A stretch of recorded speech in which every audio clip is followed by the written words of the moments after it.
Thank you so much and welcome to Indic Gym 3. Before we move on to this session, I would like to call upon Mr. P.N. Subramaniam, fondly known as PNS, to introduce our speaker.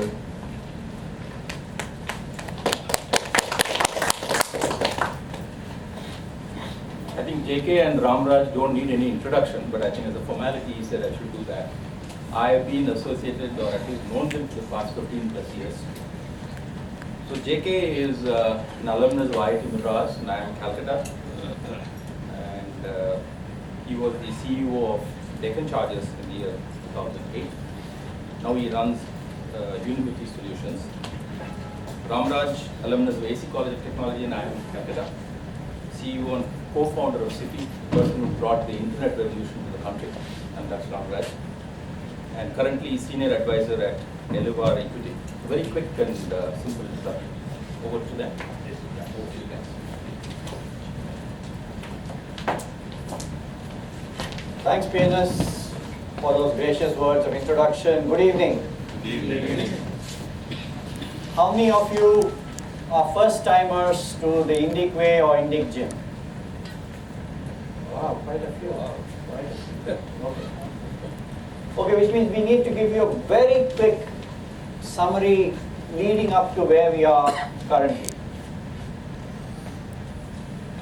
So we first did a series which was called the Indic way. Indic standing for Indian plus Vedic. So all the knowledge and wisdom that resides in our ancient literature, and Ramraj and I have been beneficiaries of these through listening to other people, through reading, through introspecting, and becoming practitioners. So we first need to give you the perspective of certain misconceptions the moment we say Indic, Vedic, Upanishadic, or ancient. We think it's about religion. So first I want to say that all aspects of what we have covered are completely different from religion, ritual, belief in God, worship, prayer, any of those aspects which we may immediately associate the moment somebody refers to as Indic or spiritual or any one of those. So first I want us to understand that this content and this wisdom which has come down the ages is all about life. It's all about life and what are those skills and the ways in which we need to acquire these skills for us to maximize performance in life. And you must understand that in the Vedic thinking, they went after 4 objectives for life. First one was artha, which is what artha is prosperity. It is material prosperity. So we always have this feeling that when it is Indian, when it is that, it's about renunciation, it's about sannyas, it's about going away to the forest, it's about giving up. All of those aspects are later, but the very first objective is artha, which is prosperity, and it's material prosperity. Second important aspect is kama, which is enjoyment. So life is about enjoyment, and therefore it is only the manner in which all this is pursued where there is a guiding principle, which is the third one, called dharma. Do it in that manner which is righteous, but definitely go after prosperity or enjoyment. But dharma is the guiding principle with which we do this. And there is moksha, which is ultimately we want emancipation, but even if we don't look at this, everything is about, for us, ordinary human beings, how do we make better utilization of our journey in life, and what are those skills, attitudes, aspects about ourselves that we need to understand to maximize our performance, enjoyment, and lead a happy, joyous life. So that's the basis. No religion, no belief in God, no worship, no prayer, none of those. So in the Indic way, we did cover many aspects of these principles. What could therefore lead for, we'll keep repeating these two. It's about performance in life, and it's about happiness. And it's about getting that right. So all aspects of those were what we covered in the Indic way. Then based on feedback that we got from people who had attended, everybody had an understanding of what needed to be done. But in everybody's mind, the question arose, hey, how do we do this? Okay, these things, if we acquire these aspects, if we understand, yes, it empowers us towards this performance, towards this happiness. But how? That's when we started the Indic Gym series. The Indic Gym is all about building these muscles. So the example we gave right through is, say, if we need to build up physical muscles, we go to a physical gym. And then muscles can be built. Why are we building physical muscles? To help us in performance. Something, I lift weights, lift a bucket of water, I run, I do something. But I am building muscles for performance in life. I want to build my mental muscles. Okay, I may go to school, I may go to mental gym equivalents, build mental muscles. Why? Helps me in performance in life. Analytical ability, maybe logical ability, maybe thinking capability, many things, but I build mental muscles for performance in life. He said similarly, there are Indic muscles. And there are Indic muscles, if built, will help us in performance in life. And therefore the Indic Gym, and looking at many aspects of those. I'm going to very quickly cover some aspects, and I'm going to leave Ramraj to give an intro of where we are now. So Indic Gym, in the last session, we looked at letting go, anger and fear. So I will just give you a background. We are now talking of specific muscles which are going to help us in performance in life. And similar to the physical body, whenever we talk that we need to build a healthy body, there are two aspects that come up. There is a building aspect in terms of building, and there is a letting go aspect in terms of, so I need to make sure that I eliminate fat. I must build muscles, I must eliminate fat. Lots of examples we took. We took, for example, body odor or bad breath. If you need to handle that, you need to do something to clean yourself, you need to eliminate in some way, you need to build in some way. So every aspect of what we need to do has a building aspect and a letting go, eliminating aspect. It is only a combination of these which still make sure that what we can do is so. So in session 1 we gave an introduction, but in session 2 we got to the specifics. So for us to do many things and build towards that happiness, ability to perform, and we'll come to that, perform in any situation, in any relationship, some things we need to build, some things we need to let go. One of the most dangerous aspects of our emotions is anger. If there is one negativity we need to let go, which will make us better equipped for performance, it is anger. So Ramraj will give you the brief on what it's all leading towards, but I'm just summarizing up to here and then I will leave it to him. So in the last session, we spoke of methods through which we can let go of anger and fear, which is another associated negative emotion.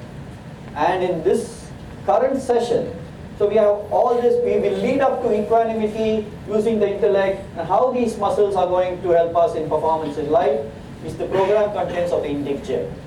So in the current session, we are moving into, this is what we did in the session 1 of the gym. I already told you that session 2 was about anger. So we did cover why we get angry, how to let go, etc. Let's quickly come to this session. Before I'll pause here and I'll hand over to Ramraj to say, therefore, as much as letting go anger is a very important component, in this session we are going to address an extremely important and an interesting topic, which is our own mind. Many of us may not even understand what is our own mind. When we got many inputs, we were at a stage where we were in complete ignorance of what this mind is all about. It's a very important session, and therefore, if we understand the mind and if we can rein in the mind to use it for our performance, that is one of the muscles we're going to build. Ram wants to connect up in terms of where we are.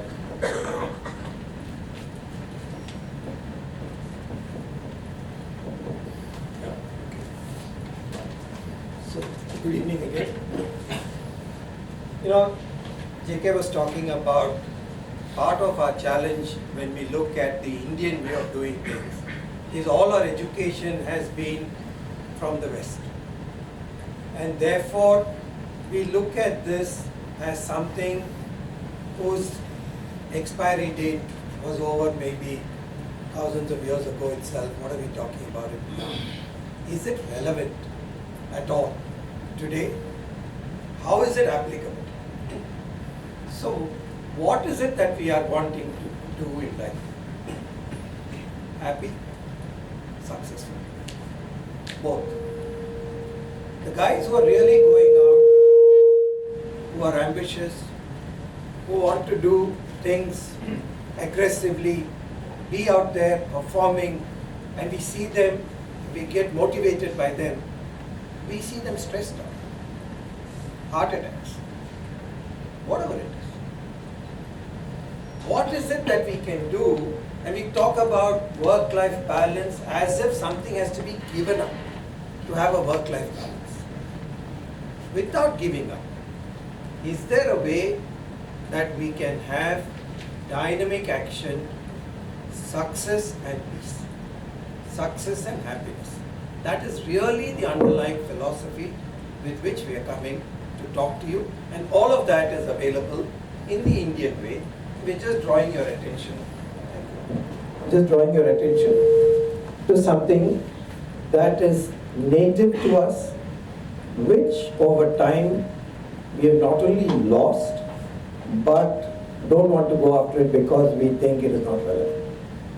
Let me give you an example. Now, we spoke about letting go anger. If you look at any of the Shakespeare plays, Shakespeare takes one weakness, jealousy, ambition, Othello, Macbeth. Look at any of them. The emotion, wrong assessment of King Lear. And that is fatal. It is fatal in every example of Shakespeare. One emotion, and that is fatal when it takes control of you. Take Tendulkar. Tendulkar has hit how many hundreds? Just to make sure you're all still here and not gone off somewhere. How many hundreds has he hit? 100. 100 hundreds. Yeah. How many times in the 90s has he got out? Yes? So 18, 19 times? 7 times. I know several actually. That's why I want to bring it up as an example. 18, 19 is close, but it is 27 times. Why? And that is what we want to say, that at the time of acting, even somebody as talented as Tendulkar, quality of action suffers. We go back home and say, oh God, I wish I didn't do this. I wish I thought of it then. How many times we do this? At the time of action, can all our energy, all our skills come to bear at the time that fast bowler is coming at us? Is that possible? And that is the Indic way, and that is really what we're going to talk about today. The relevance and how to be able to have right action all the time. So that's really what. So in this session, we want to cover the following. Can I control my mind? Understanding the mind, what is its nature, components and functions, who is in control, and what is the process for controlling the mind. They are all interesting and relevant topics and will certainly give us some insight into what each one of us needs to do. Okay, let's get into, so what is our understanding of the mind? Anybody? So when I say mind, anything, whatever comes to your mind. Sure. Mind is a monkey. Mind is a monkey, yeah, okay. That's right, anybody can write it down? Chain of thoughts, Chain of thoughts, very nice. conscious and subconscious, Pardon?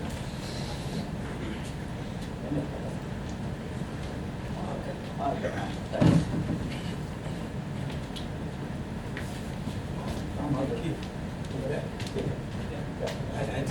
Thanks. Yeah. Monkey, chain of thoughts, conscious and subconscious, conscious and subconscious. Very nice. Imagination. Imagination, okay. What is our understanding of the mind? Yeah. Chain of thoughts, monkey,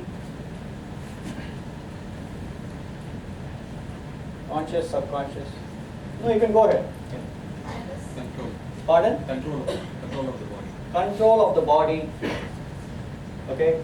Rational, irrational. Pardon? Rational, irrational. Very nice. Past experiences. Past experiences. Keeps talking at inner thought. Keeps talking, chattering. Yep. jealous or greedy, Jealous or greedy, or greedy. Very, very nice. Yeah.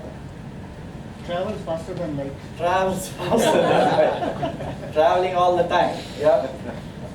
wandering, Wandering, traveling. Yeah. Sense of the world. Good, these are very interesting. So, this is our understanding of the mind, and as we get into this session, let's see how many of these are still there and are there any other aspects that we need to understand. Okay. What does it do? Many of these, some things which you have said, that it moves, it wanders. What does it do? Makes you act or react. Pardon? Makes you act or react. Makes you act or react. Make yourself prepared for what's going to happen. Absolutely. solve, It solves problems, yes. Good, interesting. What is your understanding of a mind not in control, whether it happens to us or we have seen people around us? What would you say is the manifestation of a mind not in control? What do you think it would, what that person whose mind, what do you think is the manifestation? Anxiety. Very nice, anxiety is one. Yeah. Unpredictable. Unpredictable, very good. Feeling lost. Feeling lost. depressed, insanity, Okay, depression, insanity, Split personality.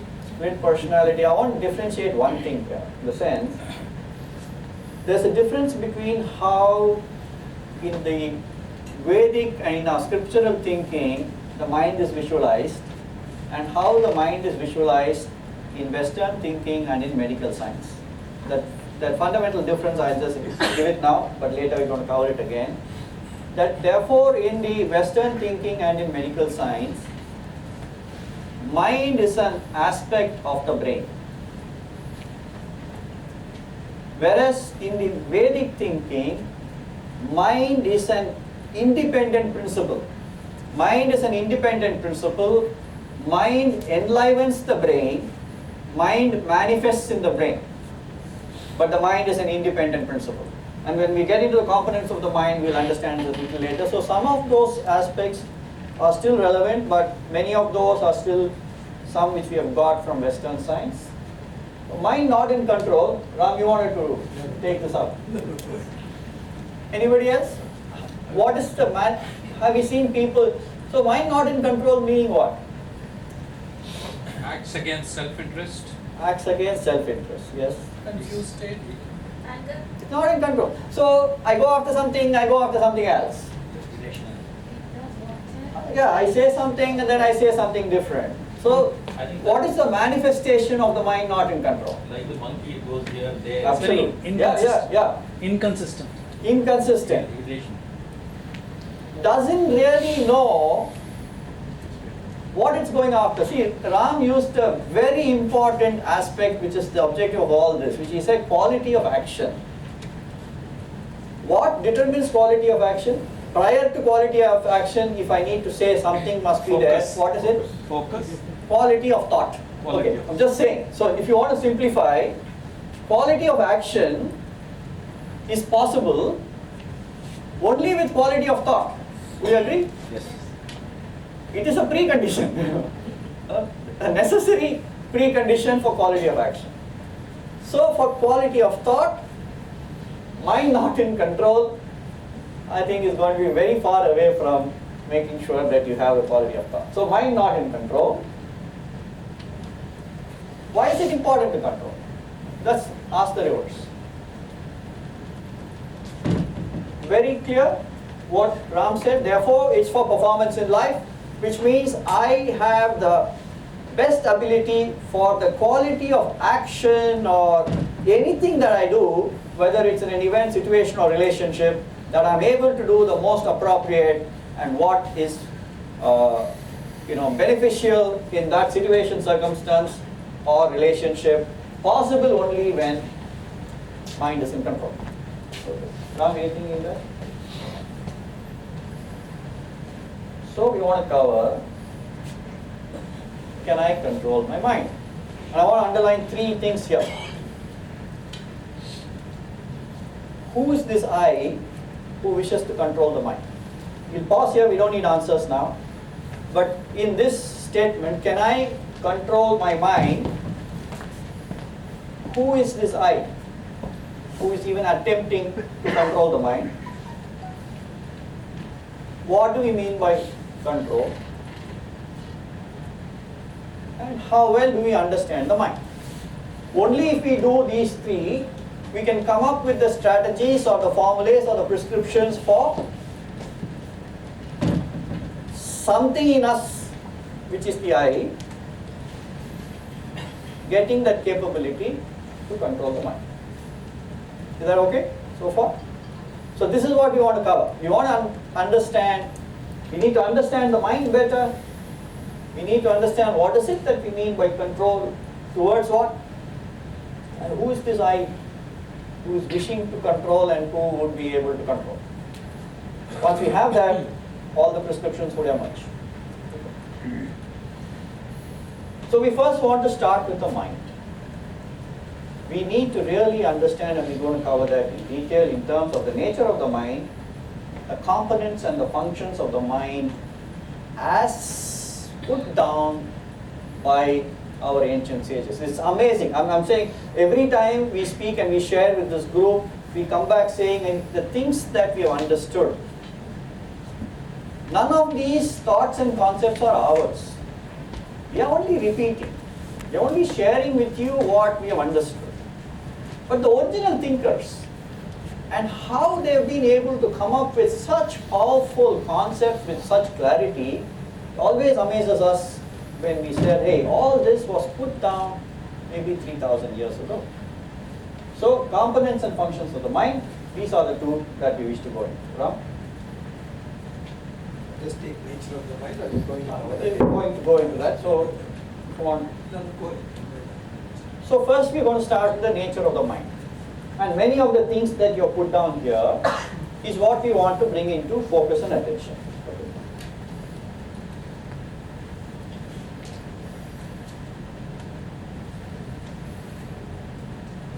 Movement. This is a fundamental nature of the mind. It cannot stay in one place. It's its nature. So we don't need to be surprised that our mind is wandering, because it is its nature. Supposed to wander. Pardon? Supposed to wander. It is its nature. It is its default innate nature that it wanders. Movement, thought to thought. Okay, but it wanders. It has contradictions. Contradictions are part of the mind. doubt, certainty. Okay. Restless, indecision. It'll always oscillate. Nature of the mind is to oscillate. So one is movement, other is oscillate in contradictions. Okay, part of the mind. Occupied with thoughts and feelings. Not thoughts alone, but thoughts and feelings. And we covered many of those feelings over here. Anger is a feeling, joy is a feeling, anxiety is a feeling. Many of all fears, all thoughts and feelings occupy the mind. Ram? I think Suresh, you had mentioned this as one of the aspects, that it's filled and it moves. I heard a very lovely little anecdote which I'll repeat here. It's connected to this. There was this question between a guru and a shishya where the guru asked, hey, how do you keep the mind strong? And then the guru is not now waiting for any answer. He's just leading up to the question and he's going to give the answer himself. So he says, we don't understand the mind so much, so I will rephrase it and take another parallel. How do you keep the body strong? Then he answers saying the body is strong as long as the body does not become weak. That's it. The body is strong as long as the body does not become weak. Why does the body become weak? The body becomes weak because the body expends energy. When the body expends energy, the body becomes weak. Why does the body expend energy? The body expends energy because the body moves. The body moves, and so the body expends energy. When it expends energy, it becomes weak. Very clear? What is the space in which the mind moves?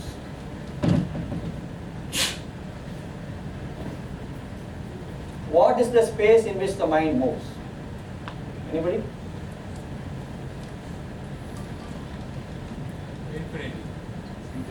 Infinity. What is the space in which the mind moves? The mind moves into the past and the mind moves into the future. When the mind moves into the past, it is filled with regrets. When it moves into the future, it's filled with anxieties. When it moves, it expends energy. When it expends energy, it becomes weak. So the way to keep the mind strong is to keep it at the present. And do not allow it to move into the spaces called the past or the future, and that connects up with this. So Ram, you want? So, this is why Tendulkar got out 27 times in the night. He thought about 20 other times he got out. He thought that he can cross 100 and maybe become 101. So, till 90, he was playing as if all these guys were kids bowling to him. As soon as he crossed 90, even a kid would look like one of the best bowlers in the world, because he was now either in the past or in the future and not focusing on that moment, and consequently quality of action suffers. One of the things that the mind does, I know you're recording, so you need the volume. One of the things that the mind does very well is pairs of opposites. Like, dislike. Heat, cold. In summer, we want it to be cold. In winter, we want it to be hot. And we are uncomfortable and unhappy because in summer, it is to be above the pairs of opposites. And for us to remember that, the wise old sages showed us Ganesha. And have you seen in Ganesha, one of his tusks is broken. Why? Is actually overcome pairs of opposites. Similar tusks is broken one to show he is above pairs of opposites, above likes and dislikes. It is not that it was taken to write something and all that. Symbolically, the idea is that you have conquered one big weakness, and that is you have now overcome the pairs of opposites, the likes, the dislikes. Your mind is therefore not going into the past, not going into wrong assessments, living in the moment, not prejudging, nothing, in the moment. That is the symbol of why the trust is come. You look at each of those things, he'll be talking about the stillness of the mind. So quality of action suffers because the mind is not available. It's either here or there. So like Ram said, forms likes and dislikes, creates attachments and detachments. This is the other thing, which is the nature of the mind. Gets attached. So all those which we know are all aspects of the mind, nature of the mind, and therefore all our experiences, whether it's happiness or unhappiness, it's an aspect of the mind. It's experienced in the mind only. One story. Yeah, go ahead. So all of you have given the qualities of the mind there, and most of it is covered, of the nature of the mind. So there is a story of a young man, tall, handsome, very bright, intelligent, really very good, and parents very happy, living well, health is fantastic. But he said, look, I need to find the right partner. And for that I need help. I don't want to make a mistake there. So just to make sure, and because he was really kind of God's gift, he walked up to a mountain and spoke to God. And said, God, I have only one wish. So God said, and what is it? I want to continue to be happy. In order for me to be happy, I need the right partner. He said, look, this is a tall mountain you've climbed, made a lot of effort to come up. So if you want to be happy, you sure, partner.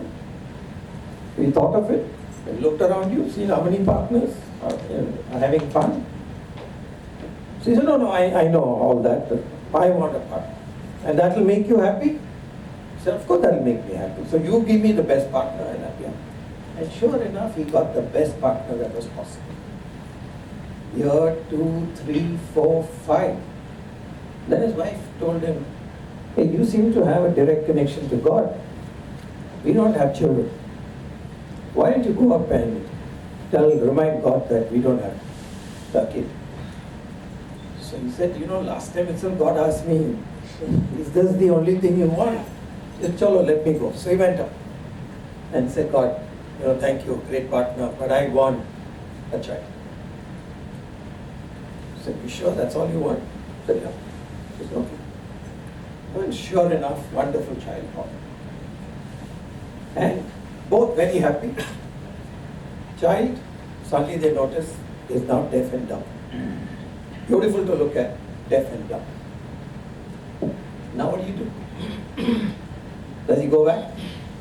When does it stop? That's what the mind does. One more thing and I will be happy. If I get that promotion, I'll be happy. If I get that LOU, I will be very happy. So, whatever it is, we think that happiness is that one more thing, and that is what the mind does to us. Not about what we have. We forget about what we have, and we look for that one more thing, and then I'm done. I'm not coming back for anything else. I'm in heaven.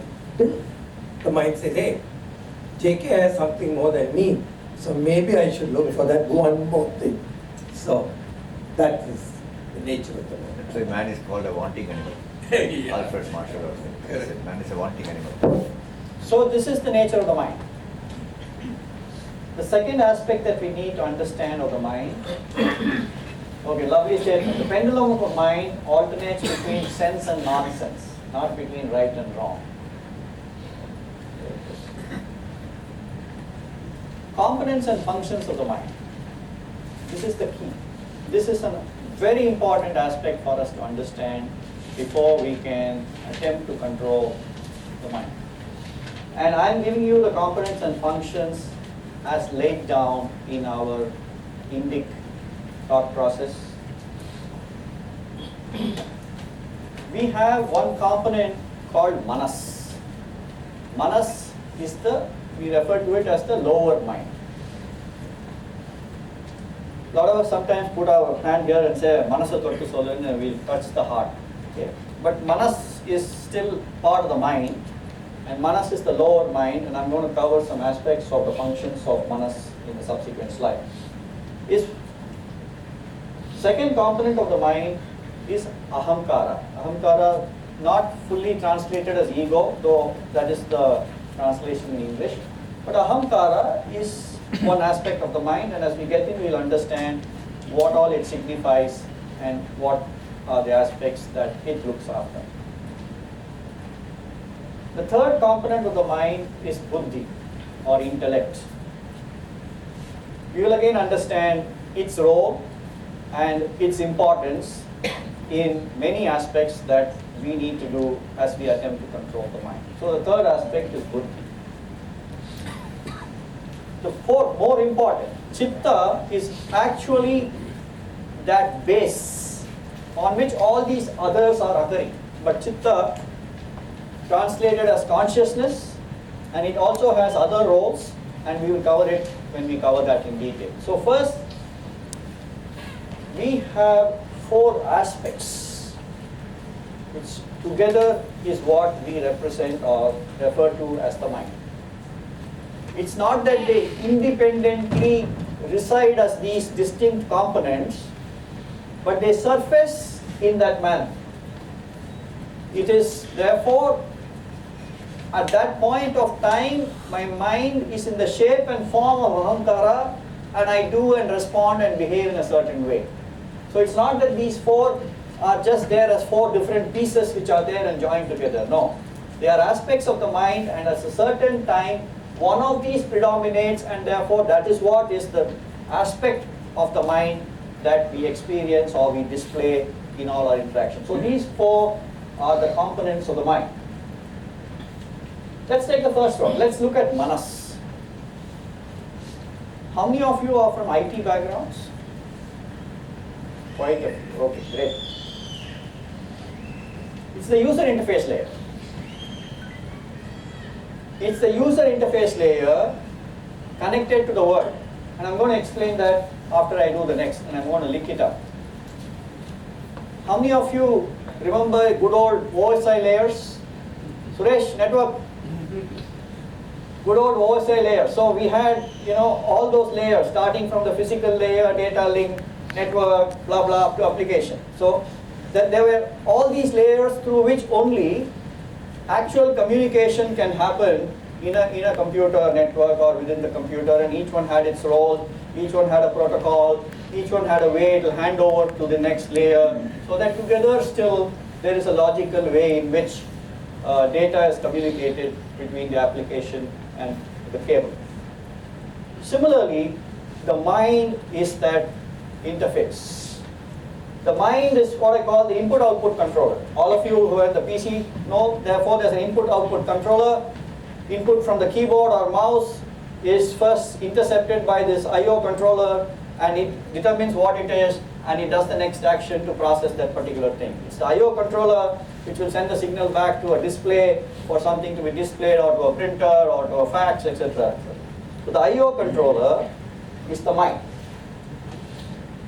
which means mind is that interface. I'm now referring to Manas. It is Manas which is the interface connected to the world, which means Manas is connected both to the input side and to the output side. What do you think are the input side? Input side. All the senses. Yes, what are they? Eyes, smell, nose. Yes. Smell, vision, hearing. And?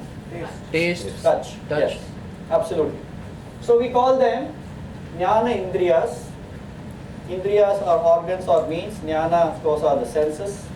So Jnana Indriyas are the 5 senses and the sense organs through which I get my input signal. So the input signals, the input impetus hits the Manas. You called me an idiot. Heard it, right? It's the Manas. I saw something. It's the Manas. So Manas being this recipient of all these signals, why would it not get disturbed? So first let us understand, Manas is the one which is receiving all these signals from the world. So you said something? You remember in the last session why we got angry? We summarized why we get angry to saying, I got angry because you said something or she did something.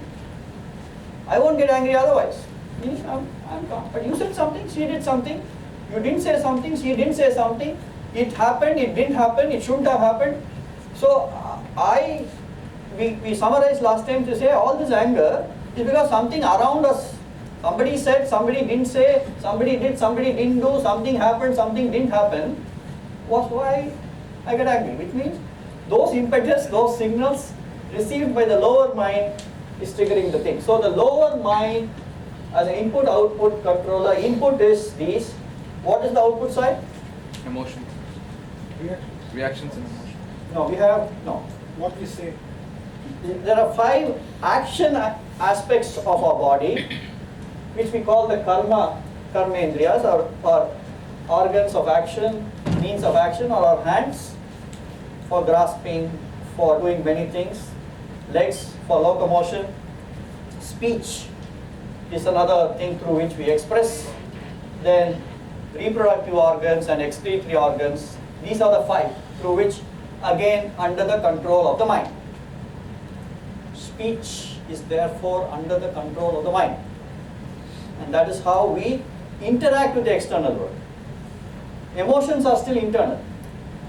That is, when you look at output, how do I interact with the external world?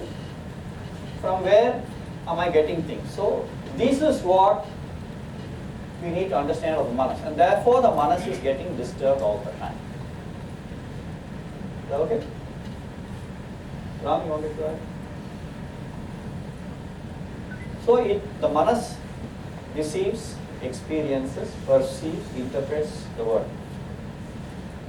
But it moves around. It is not the decider. We have another faculty which is really the decider, and we're going to cover that later. But manas's nature, it still experiences. So manas is the IO, user interface, it experiences, perceives and interprets the world. Not the decider. The reason we're spending time on this is we're not in control. JK keeps saying, who holds the remote in our life? Are we holding the remote in our life, or are one of you holding the remote for me to react? So the more we hold the remote for our life and our action, then we are in control of our action. Usually my boss holds my remote, or profit and loss holds my remote. Something outside of me controls my life. I'm angry because the traffic is horrible to come to this place. The auto rickshaw fellow cut me, I don't know how many times. Some bike fellow did something to me. So everything other than me is controlling the remote, and that is why who's providing the input, and based on who's holding the remote, the quality of the output. And all of this understanding is to make sure more and more we are holding the remote for our output. It is not my boss. It is not my partner. It is not somebody else, but me. And the more I can hold the remote, the more I am stable. I am in charge. We are saying we want to be in charge. Only then can I control the quality. And therefore, that is why we are trying to understand how this functions. The objective is to take control of that remote. Yep. Manas is also the thought engine.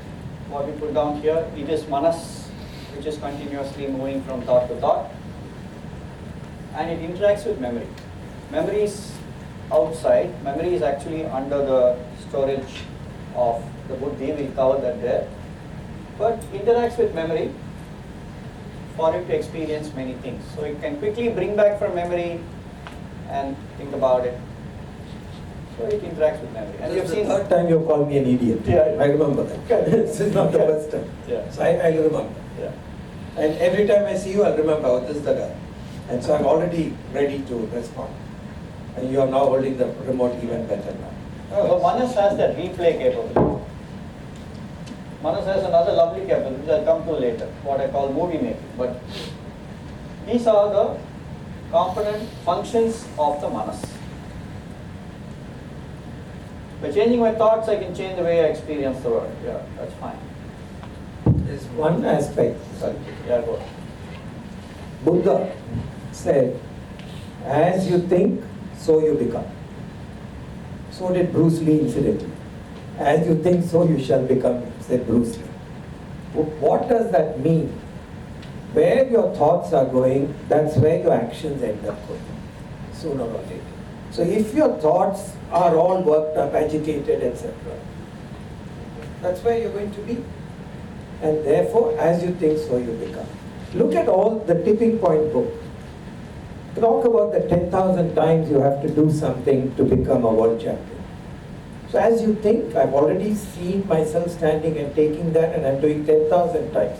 Michael Jordan basketed 10,000 times to perfect that three-point basket. 10,000 times. 10,000 times you're visualizing and following it. As you think, so you become. Therefore, the need to control your thoughts. The suffering is at what layer? When you're getting angry, is it limited to the, is it happening in the manas or? No, Manas. All the feelings arise in the Manas. And or in the manas? It's not beyond that, right? It arises in the Manas, so it can also subside in the Manas. So the nature of Manas, which is why it is arising, subsiding. So when you come to control, we will look at what is the manner in which, when it arises, we need to make it subside. Reaching a stage where it doesn't arise at all is a little next, but that's what we said even in letting go anger. I want to give that input because it's very clear. In letting go anger, there were two aspects we covered. I know I'm getting angry. I am angry. If I can quickly get out of this mood of anger, that is also letting go of anger. Not getting angry at all is the next level of attainment and evolution, where anger doesn't arise at all. That is letting go on a permanent level. But the first level is, even if I let go as quickly as possible. We spoke of two things there, saying what is its amplitude, duration and strength of this anger. What is its intensity? What is its duration and amplitude? If I can quickly, if next time I get angry, intensity is not that much, but intensity is less, it is one type of letting go. If I was angry and stayed angry for one day, and I now stayed angry for only 5 minutes, it is letting go. So we looked at letting go to say how quickly. Same thing in terms of those aspects which come up. So what you said, any one of those emotions, it will arise. We can make it subside. So we'll come to that in term, but it's experienced in the mind. So in a treadmill stress test that we take, one of the things they measure is how quickly your heart rate gets to where it does. But the second thing that they measure is how quickly it comes back to normal. So same thing you're saying, that you can, one is not to get angry, but if you do, how quickly are you back to normal? Second is, the body acts only under the instruction of the mind or the intellect. These two equipment makes the body act. So if you get angry and you can control it and it subsides itself, there is no action. But otherwise there is a reaction, which you now told the body, now you react, now you shout, you do whatever. So all that happens, so the mind by itself prompts the body to act, sensibly or not. Which is why you come back at the end of the day and say, oh shucks. So I was sitting at this restaurant, and I was sitting on this table. And in the next table, somebody came a few minutes after I had come. And a couple of them sat on that table. The waiter first went to their table, placed some water, took their order, went off into the kitchen. Waiter came out again, didn't even look at me, knowing that I had come first, and still wanted some more clarifications from them, and back into the kitchen. What do you think went through my mind? That he ignored you. Yeah. I started to hate the waiter. I haven't met him. I haven't interacted with him. I don't know anything about him. I started to hate the waiter. I started to hate this restaurant.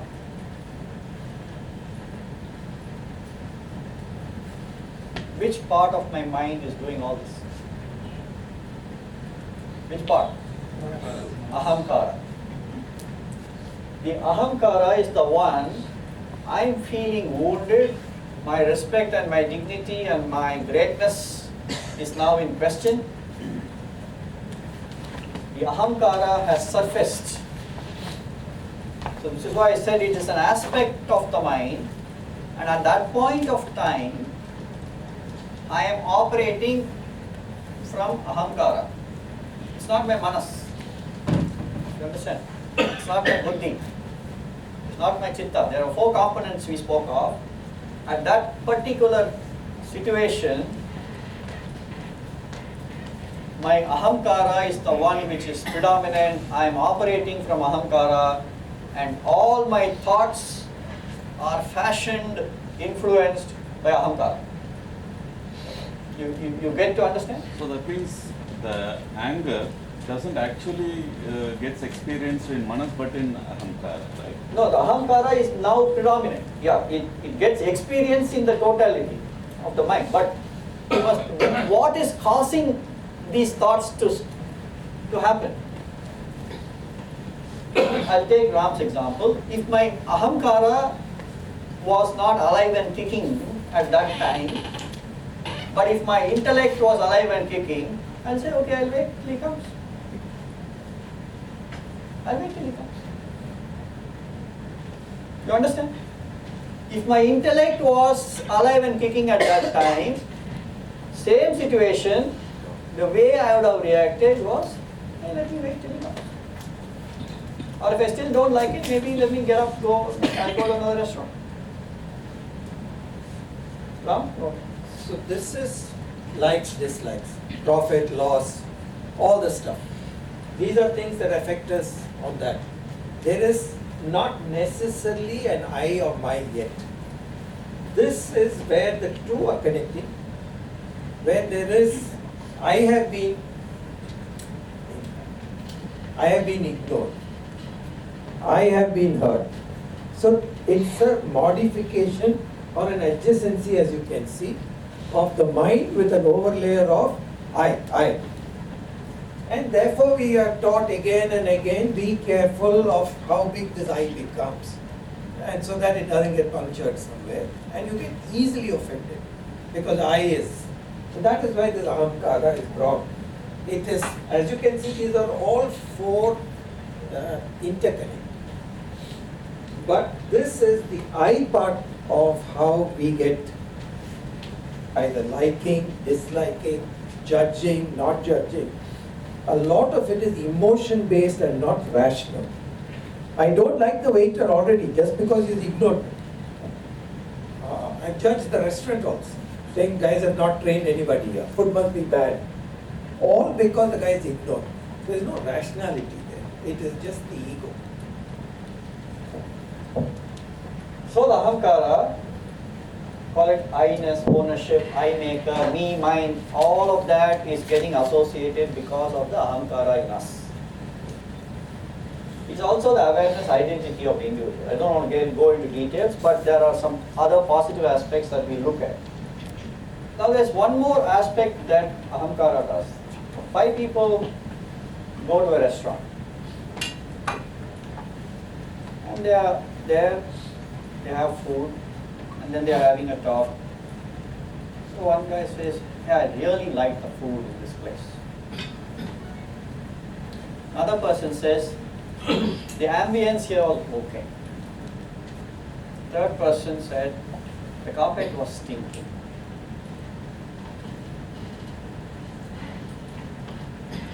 Fourth person said, service was below average.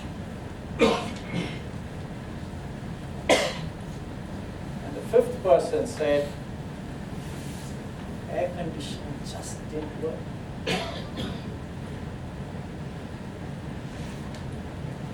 Same situation. The reality of what happened was they've all had a meal. But there's what is called coloring. Coloring which happens in the manner in which that experience has been perceived by different people, and it is the colored impression that is stored by ahamkara into the memory. So one of the aspects of ahamkara is it has this ability to color. Anything that we add on top of what is the actual reality is a coloring. It is your view, it is your opinion, it is your likes and dislikes. And that is how we store it in our memory. And that is real for us. Which is why we get into arguments. You say food was lousy, man. You say food is good. Because the coloring has happened in terms of the role that ahamkara plays. So we're only understanding our mind and its components and its behavior and its nature, because then only we come up with how do we control each of these fellows. So any time in your thought process you're coming across something, please look at it. Is there color added on top of fact? When color is added on top of fact, it becomes opinion. Otherwise, it is fact. So, whenever something is added on top, that addition is being done by ahamkara as coloring. Now, understand another lovely nature of, so it can label color, incoming, sensory, perception. So, many things. So, you will understand. You meet somebody in a gathering, okay? Ram, you wanted to say that about getting introduced. Meeting somebody in a gathering, getting introduced. Go ahead, please. So arrogant, rude, what does he think of himself? Whatever. Maybe he just got a call saying there's an emergency at home. That is the difference of fact and color. How quickly we make judgments. How quickly we lose objectivity. How quickly we make something that is almost final. If we have to do business with this person, we'll already think, should I, shouldn't I? And that might have been a golden opportunity to do business. But you've already got something because they didn't say I to me properly in the first time. How quickly does ahamkara take control of our decision, of our like, of our dislike, that affects objectivity, rationality? That's what it is. That is why to be careful. Yeah. So when usually when we read intentions, we say don't be judgmental. But here buddhi is supposed to be the judgmental stuff, right? Judgmental we'll come to that. No, buddhi is not the judgmental thing. Okay. So Buddhi, judgmental comes from ahamkara. Ahamkara and the mind. Both of those have this ability. But ahamkara is the one which does this judging, coloring, labeling in terms of what that particular.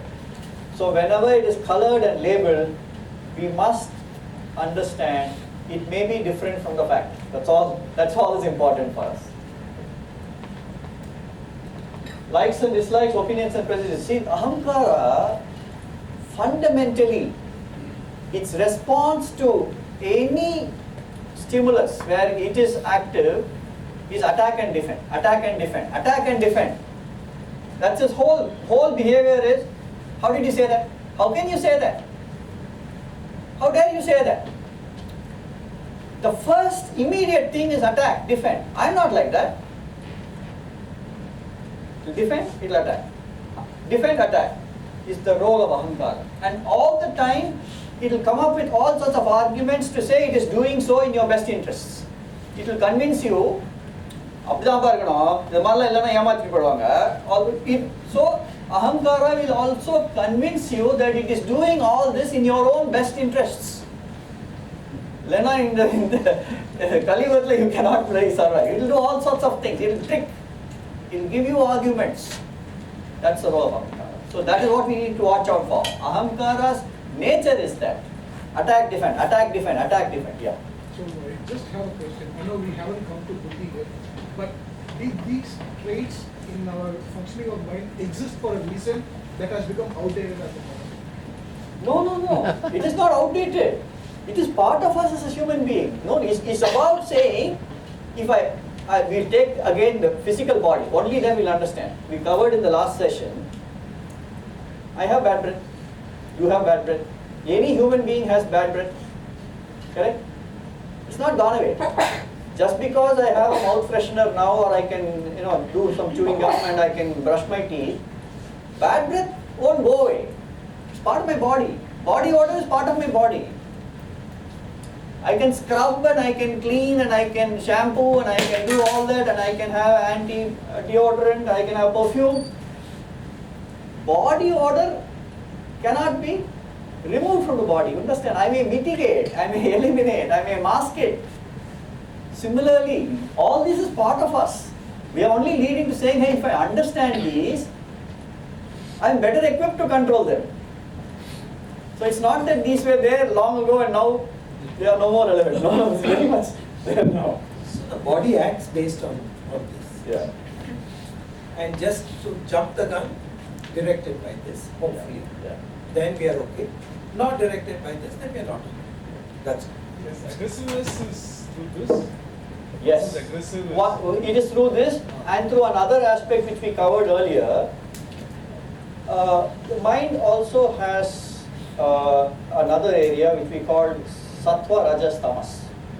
That's also nature of us as people. We covered that in an earlier session, but we link it up later. So there's also that aspect of us as people, whether we are basically tamasic, rajasic or sattvic, which determines how aggressive and what happens in different situations. But that's another aspect. So this is what it does, but there are also positive aspects of ahankara. It is the will. It is the determination. It shapes determination. So it's not that all ahankara is bad. It's like good cholesterol and bad cholesterol. Good cholesterol is a good thing for us in the system. We cannot have zero cholesterol. Okay. So it's not that you will have zero ahankara, but there are some aspects of it. Hey, I'm going to do it. So shapes the will and the determination, and that's all. Some of those will come here. So there are some positive aspects of ahankara too. The mind is its own place and in itself can make a heaven of hell or hell of heaven. We'll cover all this in some form. Ram, Buddhu. No, we're moving. 10 minutes only. Take. So we have a separate session on the intellect. But we're just drawing your attention to what is it. Manas has, like a monkey, it has no limitation. It's compared to a fire. You give as much logs of food or wood or whatever, it is not going to say thank you enough. It is not satiable. It will go on and on. Today I can think that I can play the Wimbledon. That's a desire. I want to play Wimbledon. Hopefully at that time the intellect may say, next Janma, may not be this time, another time. That doesn't mean I can't think of it. Somebody may say, what's wrong in thinking? I must have the determination. Not at this age. You missed the bus. So what is it that governs our action? So is it the like and dislike? Is it a prejudgment? Or is it somebody's bringing an objectivity? Some equipment in this. So the quality of our action is good, bad, indifferent, based on the quality of the intellect. Thought comes here. I want to succeed comes here. Nowhere else. It is these two. I want to succeed. I want to go and buy the best car possible. Comes here. The buddhi may say, which means start saving. Start saving if you want to buy something. So that rationality, objectivity, the governance coming in is what the buddhi does. The manas will continue to pitch up desire after desire, directing it, focusing it to what you have set as a goal. I want to hit 100 crore turnover. That is my desire. Are all your actions, resources, everything being directed to that? Or suddenly you'll say, no, I think Rotary is having something, 1 week somewhere, let me go. Families call me somewhere else, 1 month holiday, gone.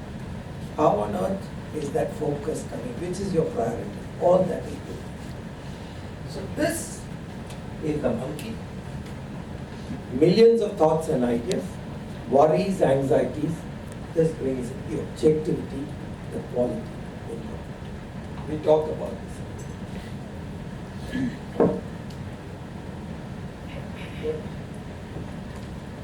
So, all of this, understanding dharma, which JK spoke about right at the beginning.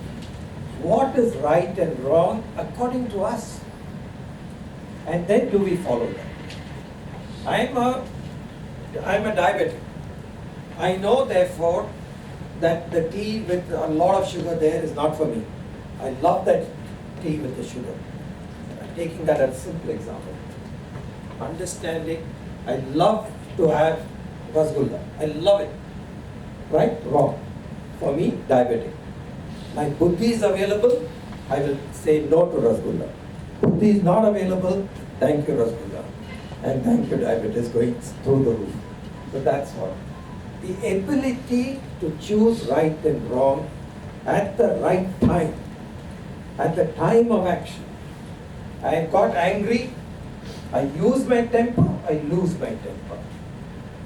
What do I do? If I've lost control, buddhi is not. That's why we say, oh shit. Are you in control? Who's holding the remote? Buddhi is in control. If buddhi is not there, you've lost the remote.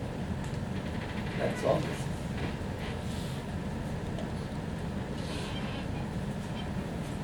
So these are the aspects of the buddhi complete. So when manas is chattering, buddhi is quiet. So when buddhi is shaped and we bring, it's also only another aspect of the mind. And I'm again repeating, it's not that these four are separate things staying somewhere. It is what predominates. And therefore if I operate from intellect, chatter is minimized, clarity emerges, objectivity emerges. So even in that restaurant situation, okay, waiter didn't come, I may call for his attention, okay, maybe you didn't see me, or whatever. I will do what I need to do, not getting perturbed or disturbed about what will happen. But not getting walked over. Yeah. It is not passiveness. Yeah. I think somebody asked about aggression. It is not being passive, it is doing the right thing. Call attention, and then if you still get ignored, then there's a different way to handle it. It's not deliberate, but it was a mistake. Then the quality of your response and action is different. It is not being a doormat.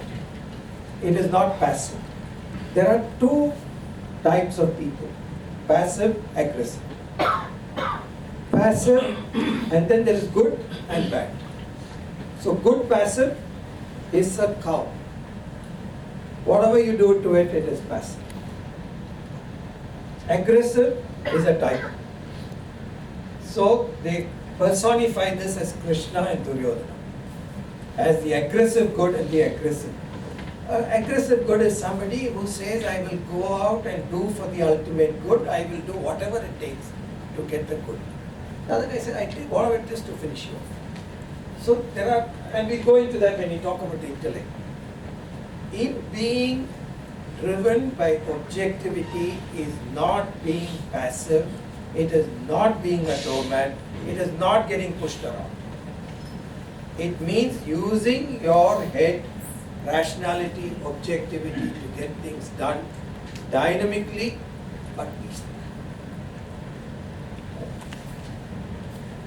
Okay? Chitta, for all consciousness, I'll just give you a quick example. It's the mind field, meaning it is the stage.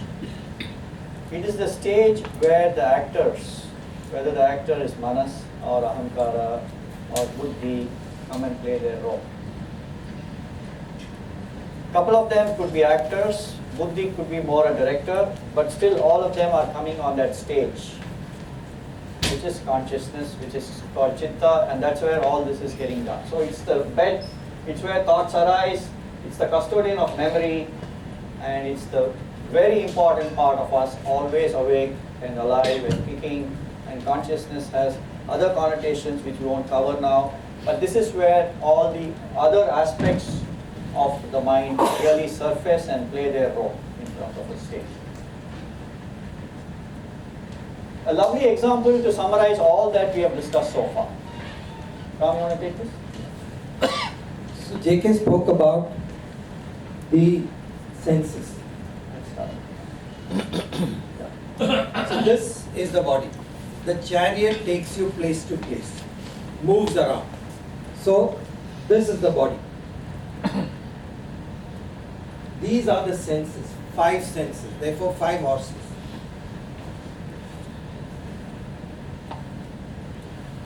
And chasing or going after, worldly things, whatever it is. Pursuit of money, happiness, fame, position, all of that, reputation that we want, anything. Nobody is saying don't do it. How to do it dynamically and peacefully is what we are trying to do. So the path and the way that it goes. The reins is the mind. If you hold the reins properly, all 5 horses go in one direction. They are able to get the maximum energy. You leave it loose, not in control, each will go in a different direction, and the chances are that the chariot will fall or will crash, which means you've lost control. And who is the charioteer? Is the one who is actually holding the reins and telling you how fast to go, which direction to go, but the horses are taking you forward and the reins are keeping in control. This is the one directing.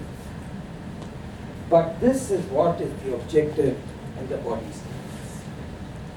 So the body moves based on the purpose in our life. What are we going after? That is the secret. How do we go after? What motivates us? And then anxieties of the past, worries of the future, or the distraction. We stay focused, the chariot helps us. That is how this whole thing is. It's put out for us.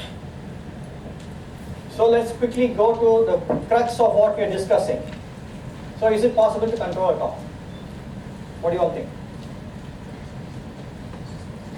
Okay, we come back to the basic question. This whole aspect of this session is, can I control my mind?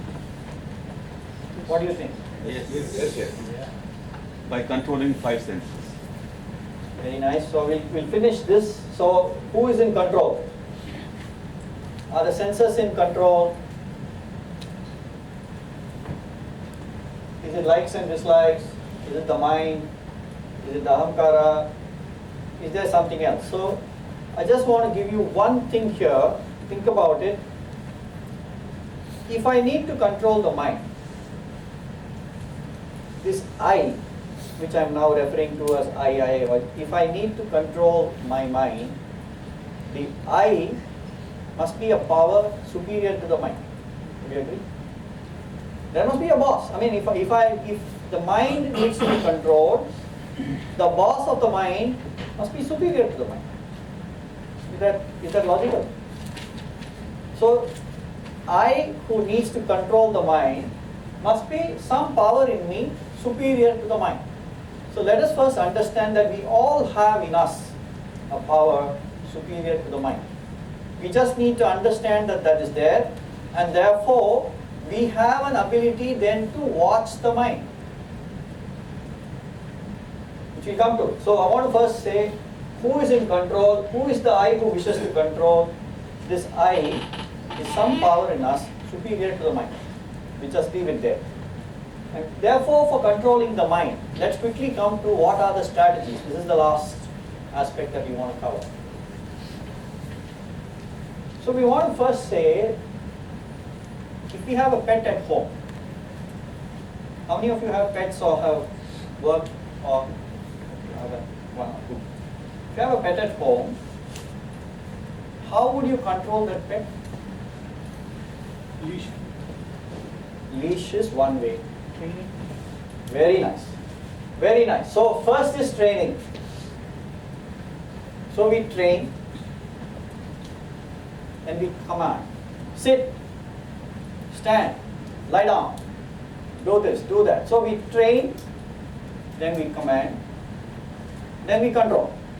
The control is not necessarily through a leash, but it is through the aspects that this training and this commanding, and then it responds and it is now in control. It is not wayward. This pet is no more wayward.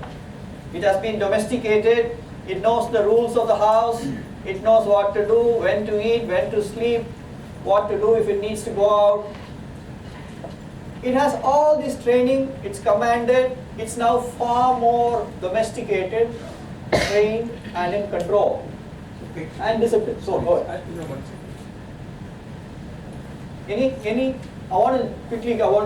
to ask, between control and discipline, in control, there is still somebody else who is controlling. In discipline, I'm already self-controlled. So discipline is the next level where, therefore, the mind is in its own control. There is no need to have one more fellow supervising that particular thing. So train the mind like this, for which, how? First, go ahead, Ram. No, say. Go ahead. No, you finish. So, somebody said leash. So leash is the first thing that comes to our mind when we want to think of control, and not discipline or training. Leash to us is like suppression.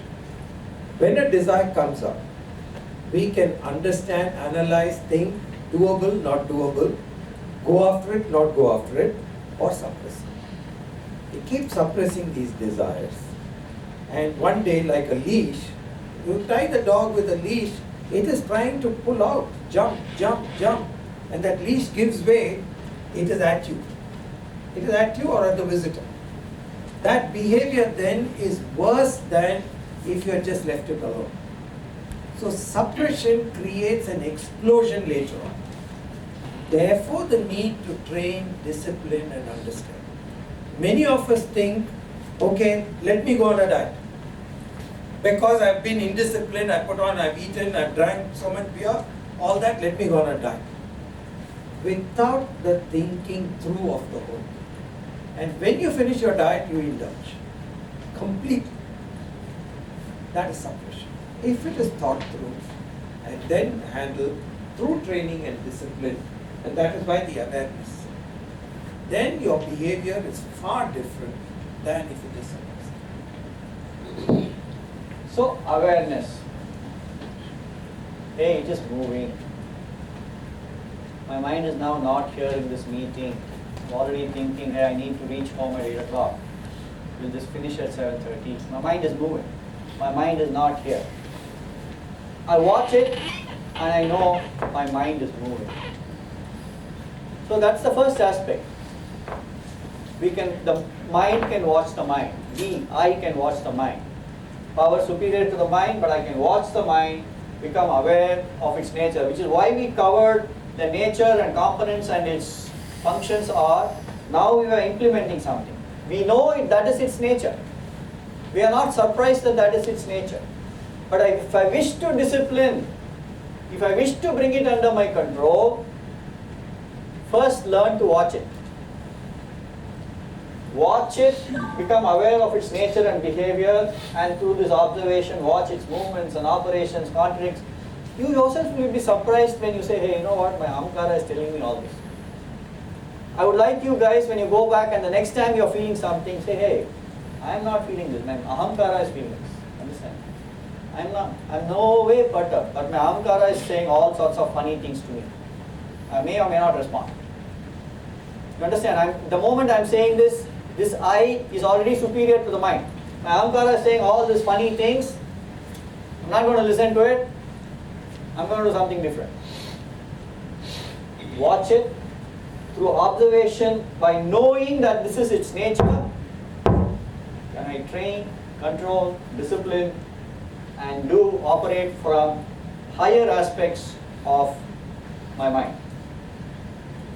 Watch out for its coloring. Watch out for its likes and dislikes. Watch out for its labeling. Analyze your own things in your own mind. The next time when something comes, oh, that stupid lady is coming again. So this stupid lady is how I labeled or colored and stored it here the last time or the previous things or something else. If you remove the coloring and if you do that, very healthy in terms of your interactions, very healthy in terms of the quality of action. There are two things which we are again and again saying, the quality of action and interactions in terms of relationships. Watch out for this. By watching out, you are automatically moving to not allowing it to do what it normally does. That is the first. Whenever you're training a pet and whenever you're doing something, it normally does certain things. So in training and in all that, first is then what it normally does, it stops doing. Okay. So watch out for these. That's a great way for you to move towards this. Like I said, ahamkara also. Now that we know what it is, when it surfaces, become aware that, hey, I'm operating out of ahamkara. Watch out for it. Then you are automatically in that position where you have restrained. You are not just moving and pursuing in that direction with your thought and ahamkara taking you saying, now go attack. But you are more calm, looking at it dispassionately, objectively, like Am said, and then moving towards something. Moving towards the will and determination. Then train yourself to say, let me take the guidance of my buddhi. That itself is training. Then you are pausing. You are pausing. Mr. Buddhi, can you tell me something? I'm pausing. I'm getting agitated. I'm getting worked up. This is bothering me. When I know it, being open to the guidance of buddhi and actually taking the direction, steering, and the power of the buddhi are all the ways in which the mind gets controlled and disciplined and becomes a great tool for us in our performance. And one more very important aspect, which I say, power of attention. Let's say you go back home from office, 8 o'clock, your daughter comes and says, Dad, you know what my teacher did today?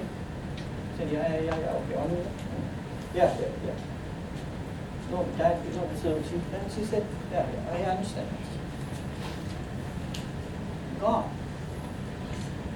An opportunity for a lovely interaction with your daughter, you missed out. An opportunity for that love and affection with which you can live undivided attention. என்ன சொன்னா ஸ்கூல்ல ஓ அப்படியா ஓ நீ என்ன சொன்ன ஓ no we can. You're interacting and your daughter is sharing and you're communicating undivided attention. Great way to build relationships, great way to look at in any event or situation, mind giving undivided attention, knowing that the mind is wandering, bringing it back. Lovely way for us to build everything that we need to do towards events, situations and relationships, performance and happiness, success and happiness together in some form. Ram? So I'll start here. When we are in the office, we are thinking about the home and all the challenges. When we are at home, we suddenly think about the office. How to stay in the present? How to stay in the present is the best thing that we have to learn. We are going to spend time in session 5 on the intellect. How to bring the power of the intellect to the front is session 5. This is it. So we will focus on that. But the key is to be aware that there is something called the intellect. We've been told many times, when you get angry, count to 10. 1, 2, 3, 4, 5, and hopefully you will forget. That is just the same thing we are saying by saying that the reason you do that is that you're drawing your attention to the intellect. our life to be, we need a purpose. Once we have that purpose, a goal that we are working towards, we need to be sure that the quality of our action is at its best. For the quality of action to be at its best, we need to be clear that we are watching our mind and it stays in the present.